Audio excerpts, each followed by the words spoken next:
Morning. Mike, David Moore, Dallas Morning News. Just start with you activating the 21-day window on anyone and just kind of the health overall curse and some other guys. Yeah, definitely. James Washington will be practicing today. He was just in the walkthrough, so I know he's excited to get out there and get going. So we'll see where James is.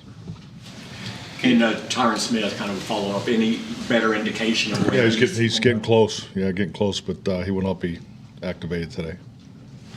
Clarence Silver, Star Telegram. Can you talk about the decision with Terrell Basham and what you have at defensive end, and what does that mean for Tack McKinley or someone else? Yeah, definitely. I mean, I just think it come down. Obviously, Bash has given us a lot of quality football the last 2 years. Had the injury, and this is.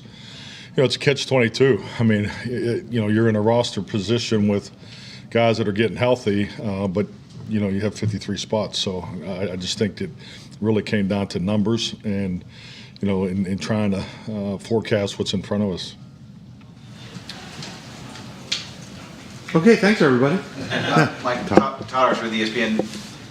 James Washington was banged up in the off-season program. Obviously, first padded practice, he goes down. What's realistic to expect of how he can help you guys? That's an excellent question. I think really just until we see him go through the whole practice today. I mean, obviously, James has a lot of tape, from his time in Pittsburgh, and we still feel the same about him as why he's here. But just really want to see him work. Obviously, he'll work primarily on the look teams today, and we're looking for more quantity, from him. Just get his workload capacity up where it needs to be, and just let him out there and get some live reps.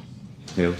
Mike, Haley Sutton, DallasCowboys.com. Malik Hooker obviously facing his former team coming up on Sunday. Being as though you've kind of been through that experience with Green Bay, how do you keep him grounded and focused on playing Cowboys football and just the impact that he's made on your defense this season? Yeah, definitely. I think for Malik and just any of us to go through that, I think that's something you acknowledge earlier in the week, and at the end of the day, this is opponent Wednesday, and you're dialed into the specifics of what goes on to win what goes on in the preparation to win this game, and I know that's where Malik is. I mean, obviously, it's been quite some time since he was there, but I think this is a normal process a lot of us go through. That's our league, but our real focus is the fact that we haven't played this team. I think there's a lot of new faces from the last time these two teams lined up and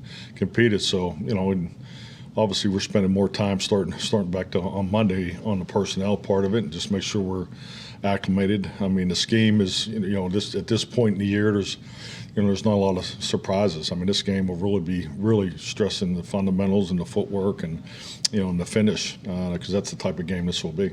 And then just to follow up on that, when you look at the injuries that he's had, he spoke about it with us on Monday. He's had every major injury in the book and is still out there playing. Can you just speak to the resiliency that he has and how he kind of fits that mold of the theme you guys have this year? Yeah, definitely. I mean, he emulates exactly what you're looking for. Obviously an incredible athlete. I mean, he's his ability from the middle of the field and still to come down and be the forceful player in the box. I mean, he's just has been money for us the last 2 years. So obviously a big part of how we want to play back there. And but sometimes you see players go through injuries that come one after another, and that was unfortunate for him. But I go back to when he arrived last year in training camp. He's come a long way. I mean, just the rehabs that he's been through, and but he's his style of play. I mean, he's always going to be dealing with something because it'll his tackling ability out of the middle of the field has been exceptional this year. So he's got great ball skills. So, but yeah, it speaks volumes to Malik, about Malik. Thank you. Christy Scales, Cowboys Radio. When you turn on the tape of the Colts offense and look at Jonathan Taylor, how do you describe his skill set and style? Yeah, I mean, Jonathan Taylor actually, I think I've been to 2 college football games in the last 30 years, and that was one of them. I had a chance to watch him play when he was at Wisconsin against Iowa, and just his ability to run inside with the discipline and toughness, and then he also has the ability to finish runs. So I mean, I think he's a dynamic runner. I think he's definitely, because once again we haven't played these guys, so we're spending extra time on him in the run game. But I think he's definitely a featured back, and I would not be surprised if he carries it north of 20 against us. Follow up on that, they have a new coordinator, a new play call that doesn't have a lot of experience or track record that you can look at. So how does that affect? Do you have to expect the unexpected? Or? Oh, you always do. I mean, it's play expect the unexpected and also the uncommon opponent characteristics, and that's really our focus. And I think it's just like anything, you got to really dial into the concepts and the variations that come off of it, and just trust the numbers. It's play calling. A lot of it is which way you tilt and push the play calls. Particularly by situation, that's not going to change regardless of who's calling it. So, but just really how they're featuring their players. That's because at the end of the day, you get to this point in the year, the footwork, the scheme, the fundamentals. Those things are heightened, especially the physical attributes of how you win football games. So I mean, there's not a whole lot of surprises when you get into December. I mean, it's always a variation of something you probably have already seen. Calvin Watkins, Dallas Morning News. Ball security has been an issue for the Colts, and how much does that surprise you, considering they have a veteran quarterback in Matt Ryan? Well, I mean, looking at Matt's path this year, he's obviously played and then he didn't play, and then now he's back. So I mean, there's definitely, I think some of those things tie into it. But yeah, I mean, I'm more focused on our ball protection. It's something that we put a lot of time into, protecting it and taking it away. So I mean, takeaways are always at a priority for us, regardless of who we play, and that'll be no different Sunday night. But we got to take care of the football, because this defense does. This is a defense that plays a lot of vision. They do a good job. They're disciplined and play into their leverage, the fast reactors and things like that. So we got to make sure we really do a good job protecting the football. Mike McCarthy, Dallas Morning News. This is your first practice since last Thursday's game, so the first chance to have more pointed on the field emphasis on the pre-snap penalties that you've been talking about and focusing. What does that emphasis look like in practice today? And the false starts that were happening, a lot of them were after injuries, after some sort of break in the action. How does that factor into the team's thinking on how to rectify it? Well, I think like a lot of things. I mean, we don't wait till today to emphasize it. I mean, it's part of our practice structure. In the area of cadence and communication, where it really falls under, and it's things I've talked about on a daily basis. Your pace operation is critical, because it also is critical to your success in the practice realm, because those are the things that carry over to the games, and those are things you can get done in a walkthrough. So we don't need to go to practice to be better at the pre-snap. I mean, pre-snap's something that we're totally focused on in the meetings. There's a lot of pre-practice work and a cadence, quarterback center exchange, which we actually do with the whole offensive line. So these things are all in place.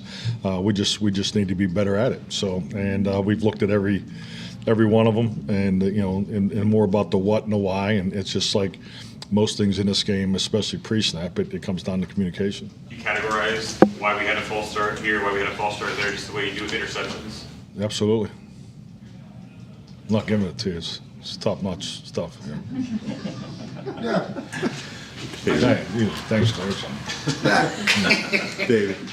We've mentioned so much over the course of the season about the way Mike is playing and DeMarcus Lawrence, but you speak to Dante Armstrong, what he's given you this season, and how much of this offseason you wanted him to be a part of this going forward, just how you... Yeah, definitely. I mean, Dorrance is someone obviously I didn't know much about. I mean, he came out of KU, but was a young player when I first arrived here in 2020, and was primarily looked at as a special teams player. But, I mean, every opportunity he was given, at the open defensive end, I mean, he just has been productive, and I think he took a whole nother step last year. And to me, he's a kind of a poster child of what you're looking for. I mean, you talk about draft and develop. I mean, you want to see a young player come in here and grow each and every year, and then obviously the second contract is huge for us, because I mean, that's all part of the draft and develop process. So I mean, he has been, the point I'm making is he has been a very consistent player every time he's been given opportunity. So now obviously he's playing, pretty much in a starting role capacity as far as a mindset. But I mean, he's so consistent, has a great motor. Just his ability to make plays, whether it's blocking punts or second and third reaction, he's he's as good as a defensive player, that we have on our roster. Over the past 4 games, you guys have been highly successful on third down. Your success in early downs has been a part of that. What do you think the difference has been on those early downs? I think the biggest thing, you've already said it, it's the early down production. I think the ability to run the ball, our attempts at the plate, how we're running it and as often as we're running it is part of that. And obviously that's going to be a big focus for the Colts coming in here. But yeah, there's no secret. Third down success is usually, a lot of it is contributed to what you do on first and second down. I think it's obviously been important for us. Washington's been nicked up since offseason. How much do you have to kind of keep him involved in everything so he won't get down on himself that there is light at the end of the tunnel? Oh, yeah. I think it speaks volumes to the return to play process. I think our medical staff and, it's just not, how they do it, but it's, it's the personal connection that they have with the players and, the fact that our guys stay here and work with Britt and Hanson and Jim and Greg, the whole crew down there. So it speaks volumes. But I think we have an excellent return to play, process and James has been here every day. He's been here every day just like everybody else. It's just now it's his opportunity to get back out there. All right. All right. Thank you. Thank you.